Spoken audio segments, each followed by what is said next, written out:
Well, the cross is what we'll be talking about today. So the cross it's the most recognized symbol of Christianity. So if you go on Wikipedia and you type in and you search up Christianity, the symbol that you see over in that little right-hand column is a cross. You may have noticed at the beginning of our service here, we walk in and process down this aisle into worship with what symbol lifted high? A cross. What is it that's worn about so many people's necks but a cross? We're so used to seeing crosses associated with Christianity that we've sort of forgotten how crazy that kind of is. You know, most religions, they celebrate their teachers and their leaders' visions or teachings or the way that they lived. Certainly with Jesus, we celebrate those things, but the chief thing that we commemorate and celebrate about Jesus is his death on a cross. The cross is so central to the Christian faith that Paul, when he was talking to the Corinthian church, and he was talking about the one thing that he wanted to make sure that he got across to them, he said this: I decided to know nothing among you except Jesus Christ and him crucified. Now, of course, without the resurrection, Jesus is just another martyr with empty promises. And we're going to discuss the importance of the resurrection later, okay? So we're just taking the creed a bit at a time. So as you hear me talk about the centrality of the cross today, I'm not trying to diminish the other things, in particular the resurrection. But we cannot forget the cross, or we lose the Christian faith entirely. As Pastor John Stott once said, it is by his death that Jesus wished above all else to be remembered. Listen, I know I say a lot of words, but think about the profundity of that. It is by Jesus' death that he primarily wanted to be remembered. There is then, it is safe to say, no Christianity without the cross. If the cross is not central to our religion, ours is not the religion of Jesus. Now, despite this obvious centrality and emphasis on the cross in the New Testament, we are always at risk of diminishing the cross. Highly influential teachers like Richard Rohr or Brian McLaren and others are calling for a reimagining of the cross that makes it less about sin and more about empathy. What Reinhold Niebuhr famously said in 1937 is still true today in many churches' views of what Christianity should be about. This view is that, quote, Christianity is about a God without wrath, bringing men without sin into a kingdom without judgment through the work of a Christ without a cross. But the problem is not just people out there. The problem of diminishing the cross is that it's a temptation for each and every one of us in some regard, for you and for me.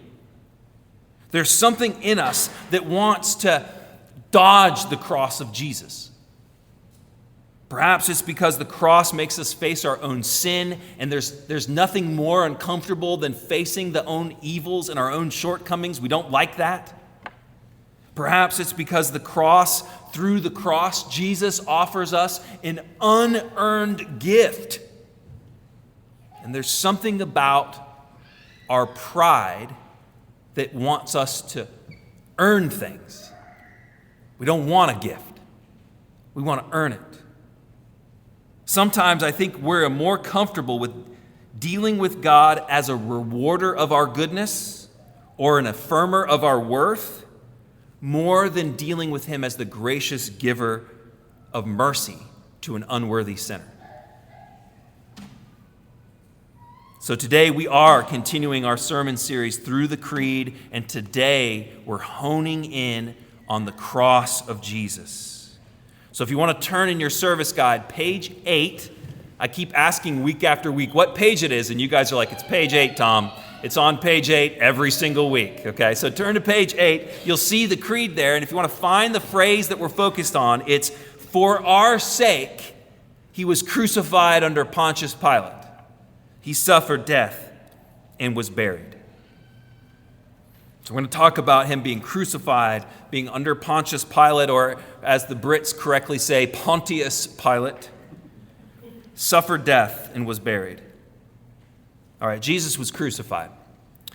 Again, I think that's not a news flash for anybody here. But we are so used to hearing about the crucifixion that we forget how gruesome it is, how scandalous the cross is. You know, the victim of crucifixion was not just tortured, but shamed. They were paraded through the streets, made to carry their own cross, kind of like a man having to dig his own grave before being shot and buried in it. You know, in the movies about Jesus, he's discreetly covered with some sort of rag or something like that, but that was not the way that Romans did crucifixion. They stripped the victims bare. They beat them naked. They hoisted them up for everyone to see. To feel this in our guts, I think we have to tap into our own culture's images of where shame and torture has existed. We're just so used to the cross, we just don't see it. I often think about the Holocaust in World War II in connection with this. There's one picture in particular that haunts me, having gone to 2 Holocaust museums. The one that haunts me is of a bunch of Jewish women. They're in a field. They're in a line. They've been stripped of their clothing, and for modesty's sake, they're trying to cover themselves, and they're packed together so that they can't be seen. There's a pregnant woman in that line. Women holding babies, also stripped naked, waiting to be shot and killed. But before that, enduring the indignity of having to stand before groups of strange men with guns, before an open pit filled with the bodies of their loved ones. That kind of shaming was the goal of crucifixion. It was also customary before crucifixion for the victim to be whipped. This whip would have kind of like a cat of 9 tails. It would have bits of bone, but also lead weights sharpened at the end. They'd be beaten. It would rip the flesh from their body, muscles, skin. Normatively, the victim's bones would be laid bare. Many would die simply from that. The crucifixion itself was horrifying. The victims had spikes driven usually into their wrists, because if you put them into their hands, sometimes they would pull through and fall out. They would die from asphyxiation, being hung like this. They wouldn't be able to breathe properly, so they'd have to push themselves up on broken ankles with spikes driven in them in order to breathe, and then fall back down. The gospel writers themselves, like many witnesses of trauma, they don't go into much detail about the crucifixion. Have you ever noticed? They simply say, "And he was crucified." It's almost like they can't bear to describe it. On top of all of this, Jesus endured the indescribable weight of the sins of the world on his shoulders, the wrath of God on him who was totally innocent. This is an existential reality we can't even get our minds around. Have you ever felt a sense of guilt for things that you've done wrong? The embarrassment of it? I don't know this, but I imagine that is something of what Jesus felt as he bore the guilt of the world on him. I think it's worth it for us to stop and to remember the horror of this. Much like movies like Saving Private Ryan try to recreate the horror of war so that we can remember what those men endured for our sake, we need to remember what horror Jesus endured for us. He was crucified. He was crucified under Pontius Pilate. Now again, we're so used to hearing this guy's name in a creed that we forget how weird it is. The mention of Pilate here in the creed would be like having in the core statement of your religious faith just some random bureaucrat mentioned, like the 13th governor of Michigan. Who cares who that was? In fact, Pilate was so insignificant historically, such a footnote in the Roman history, that for a long time, skeptics of Christianity thought that we made him up. But as it turns out, the archaeological evidence is, and we keep digging, Christianity gets more and more true over time. It's long been disproven. There are zero historians that deny the existence of Pilate. The point of putting this man in the creed is it seems to be hitting home that the thing that God did for us through the crucifixion of Jesus, it happened in space and time. It happened in history. The basis of Christianity is not just an idea or a metaphor. It is a historic event that happened. It is an action of God in space and time on our behalf. When did it happen? Well, it happened when this guy, Pilate, was the governor of Judea. If you had a time machine, you could go back in time and see Jesus die on the cross for the sins of the world. It's true in the historical sense. That's why this insignificant Roman governor is put in the creed, so that everyone for all time would know this thing really actually happened. He was crucified under Pontius Pilate. The creed says he suffered death and was buried. This is significant in several ways. First is that Jesus didn't just suffer on the cross, he actually died. He didn't swoon or just pass out. The evidence that Jesus actually died is complete. It cannot be disagreed with. In fact, now almost no skeptics and no opponents of Christianity are positing what's called the swoon theory anymore. It's just so absurd. All of the accounts we have of Jesus, all of what we know of Romans when they crucified people, tell us that Jesus died. His death was real and complete. His body died. His soul died. He experienced death in his immaterial self. His spirit died. His body began to rigor and putrefy in the tomb. His spirit went wherever dead souls go. He experienced true human death, like any of us will if Christ doesn't return. And again, much like the crucifixion, I feel like we're so used to saying these words, hearing Jesus died, that we don't really feel the weight of it. Now, I don't mean to trigger any traumas in anyone's life, but have you been with someone when they die? There's a famous painting by this German Renaissance painter. It's the subject of, it's actually brought into one of my favorite books, this Fyodor Dostoevsky book called The Idiot.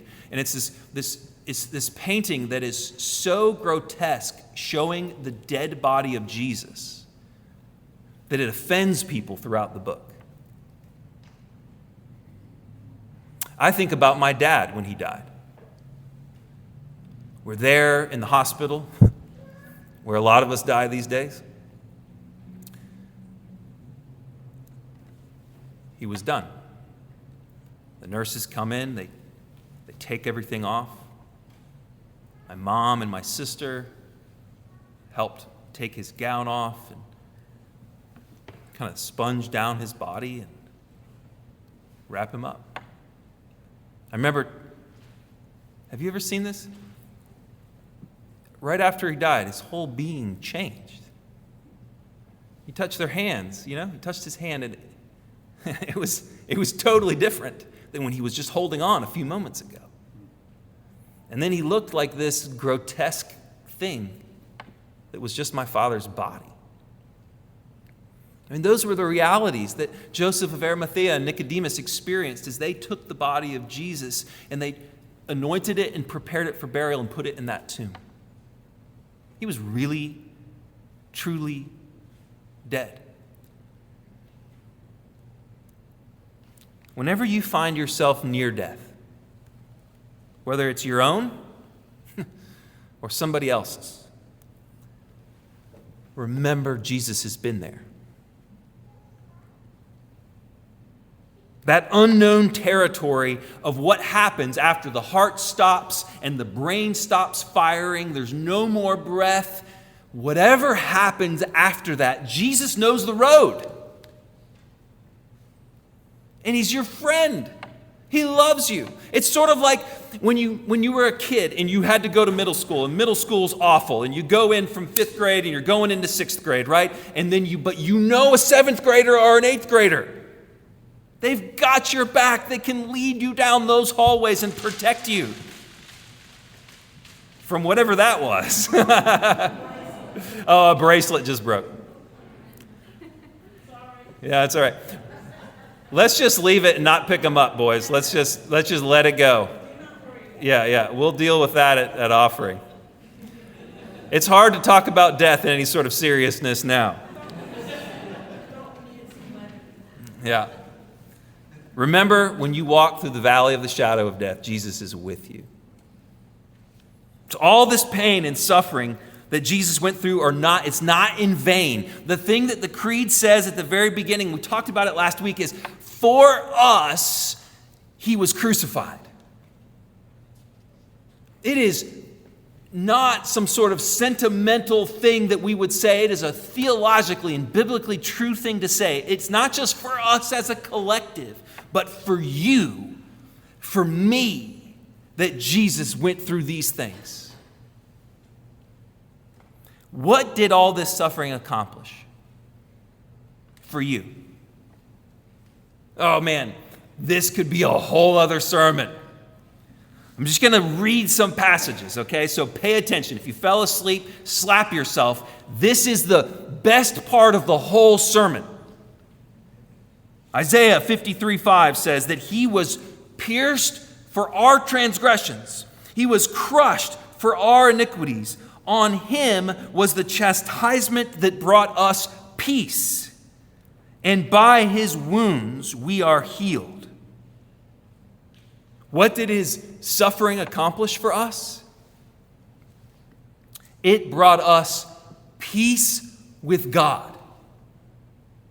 It brought us healing in our souls from the pain and the suffering of sin that hurts us in ways that we can't even comprehend. 2 Corinthians 5:12 says this, "For our sake he made him, Jesus, to be sin, who knew no sin, so that in Jesus we might become the righteousness of God." This passage talks about the great exchange that happens in the crucifixion. And when we trust in Jesus in the crucifixion, is that he takes all of our unrighteous and evil actions that deserve punishment and they go on him. And what's crazy, that would be enough that we have this debt of sin before God and Jesus brings us up to zero.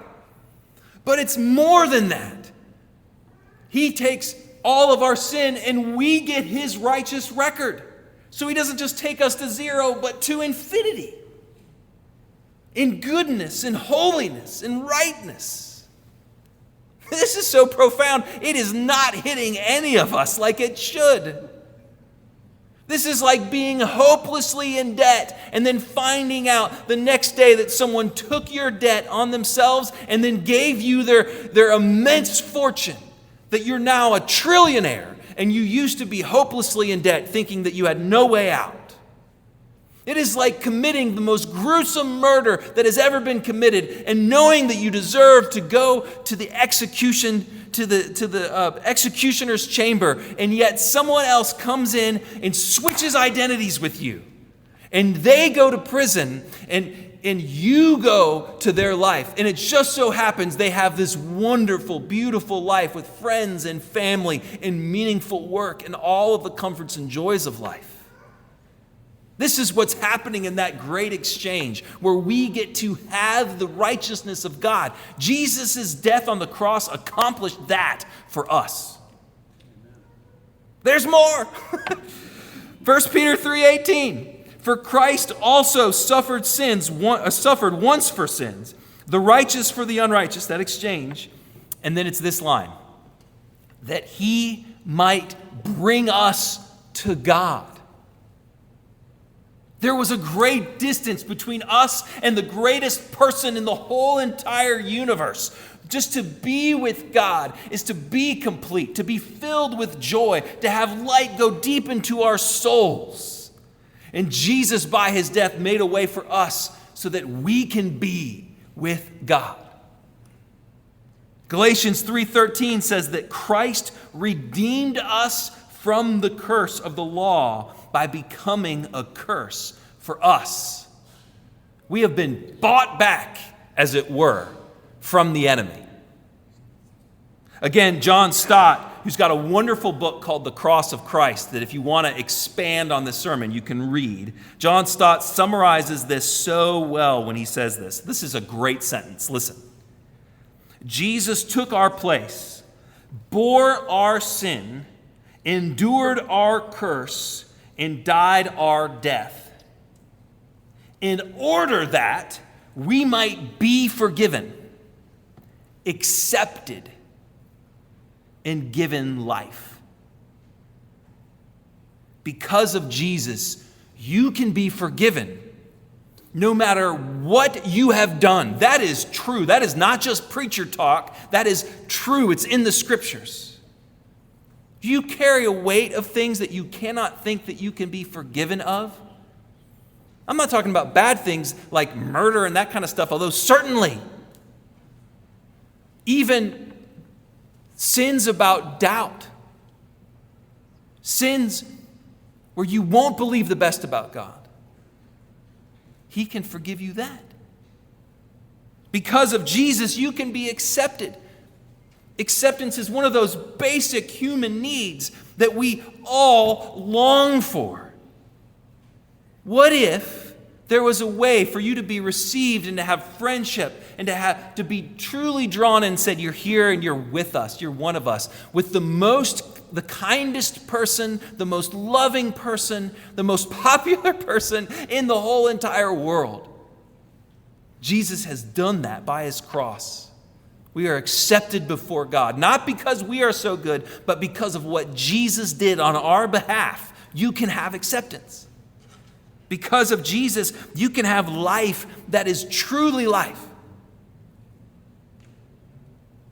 Though many people have done a lot for you, many people have done so many things for you, no one, not even your mama, has done as much for you as Jesus has done for you. Though many have sacrificed for you to be here today, no one has given you more through their sacrifice than Jesus. This is the question I want to end this sermon with. Is that enough for you? Is what Jesus did enough? Sometimes I think we need to pray for God to just let us be satisfied in what he gives. I know I do. Sarah Jane knows I do. What more payment would you want to be cleansed? What more could be done for you to be forgiven and accepted? Nothing. Seeing that nothing more can be done, why not just accept the gift? Why not just take joy in it? When you can't take joy in it, say, God, I am so dull. I can't take joy in this gift. Help me to see. What more could he have done? Seeing there's nothing more, just receive the cross. Just receive the goodness of it. That's what believing faith is, by the way. Is saying, I have messed up so bad. Oh, God, I almost can't believe that it's true. All that Jesus did and all that he accomplished can be mine forever.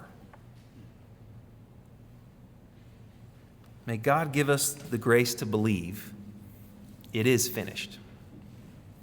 In the name of the Father, the Son, and the Holy Spirit. Amen.